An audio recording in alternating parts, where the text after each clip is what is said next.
And when we first started, people couldn't do it. We had so many referrals that people wouldn't turn up. Hundreds of referrals, people wouldn't turn up. But sadly, and this is the sad thing, it's become common. It's become, yeah, food banks exist, and like they should, like they've always been here. Yeah, they've been here for a while, but not to this degree. They're massive in America. Yeah, well, my people, JayJayBorn2sing there, I say, boom, bless the name of the Lord as per usual. Now listen, more time when you see me in my videos, just, you know, sometimes it's a bit, you know, hilarious, a bit funny, jokey fired or whatever, and we crack joke and we run joke and we bless the Lord and we do all those things. But tonight, listen, it's I'm down at the Eat or Heat food bank down in Walthamstow. Come to bring some awareness to you guys. Listen, there is a friend of mine called Nash. He is the founder of Eat or Heat charity, and what I've come to do today is to try and help to bring some awareness about our current situation, because trust me, just talking to Gary, it's made me realize that there's stuff going on around us that we really don't know, we're really not aware of. So I wanted to just come down, have a little chat with Gary so you guys can have a little insight to what's going on down here, alright? So follow me, alright, let's go.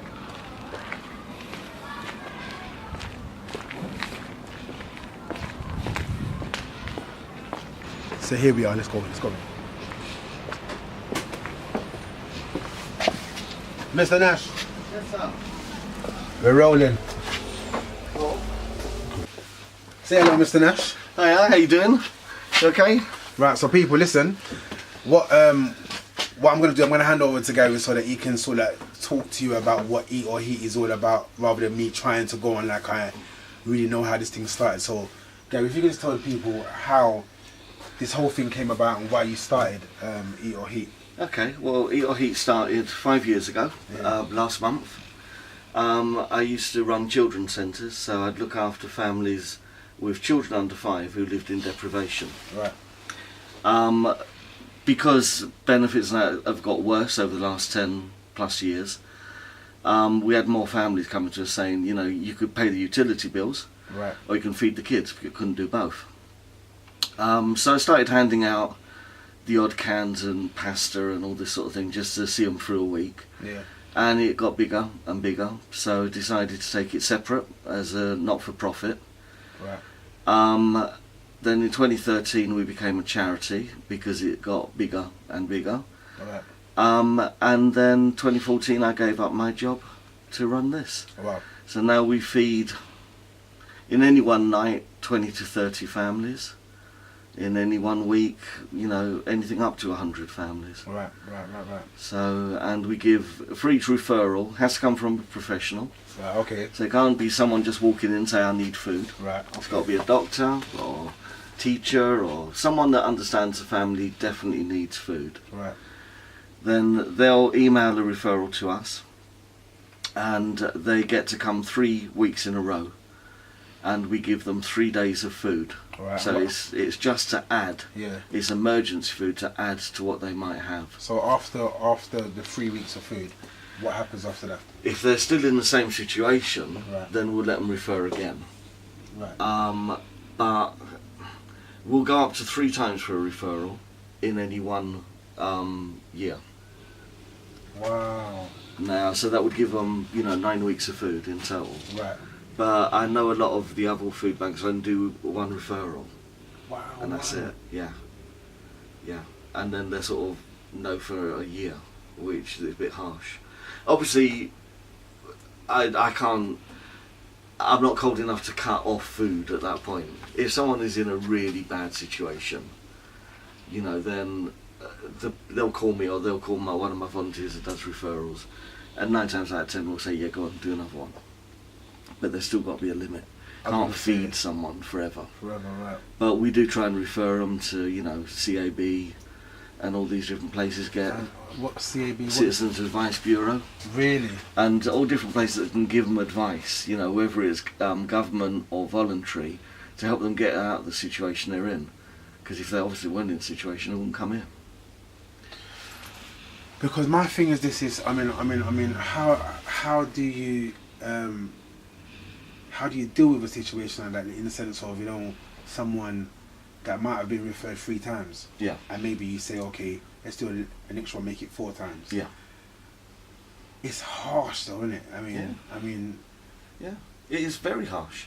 Yeah. Try being the person on the other end of the line, talking to their referrer. That's right. And saying, I'm sorry, we've given them too much.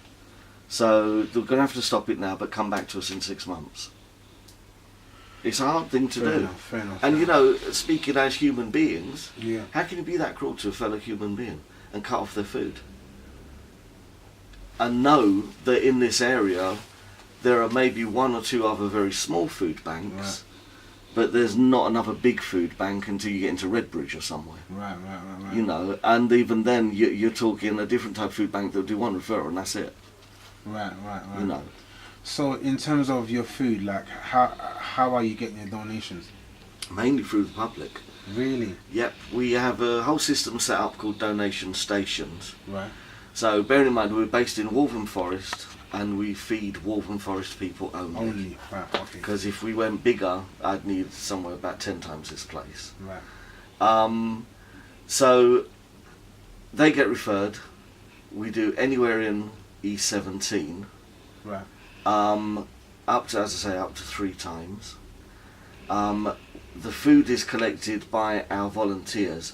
Our donation stations are all over the south of the borough, so south of the North Circular. Right. They can be the cafe at the end of the road here, Right. the pub across the road, different cafes and sweet shops and all that, all around. Yeah. They'll have a box in the doorway, so you can chuck a bit of food in there, and one of my volunteers once a week go and pick that up and bring that here. Nice one. So then, you know, that's how we get that food. Right. We have to buy a lot of food, obviously. Yeah. And to get the money, we do things like Christmas fairs, which we had one a few weeks ago. Right. And different types of fundraising we'll do, Yeah. as well as, you know, go and beg. You know, I'm not averse to begging at all. You know, I can write a good begging letter and can look pleading and say, please give me, please. And we're supported by this council. They're pretty good. They've given us £2,000 this year. Nice. Now I can buy a lot of basic food. Right. You know, so it's a lot of hard work by a lot of people. By no means is it just me here. Right. I've got about 30 fantastic volunteers. 30? They all work on a rota doing different things. Wow. So we open up here 3 times a week for an hour a night. And so we'd have any 4 people on each of those nights. Right. Then they'd rotate with the people on the next week. Okay. Yeah, so it sounds like a lot of people, but I don't want anyone to get bored or burnt out. Right. I want them to enjoy this. I want them to feel that they're doing something useful. Right. And at the same time, I'll train you.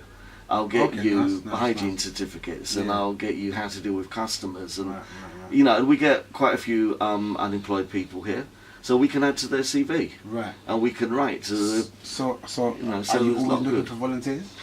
There's on our website eatorheat.org. Right. There's a volunteer form. Right. You fill it in. When we've got stuff coming up, we email everyone, say what do you want to do.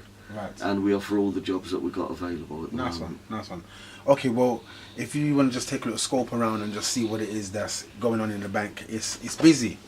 It's real busy, and we're going to get to get Gary to just show us how much he distributes out overnight. But it's looking very fantastic in here. It's busy at the moment because we're ramping up for Christmas. So we've got a lot going on with a lot of collections, a lot of advertising for reverse advent calendars. Right. So instead of taking something out every day, you put something in every day. Right, we're going to talk about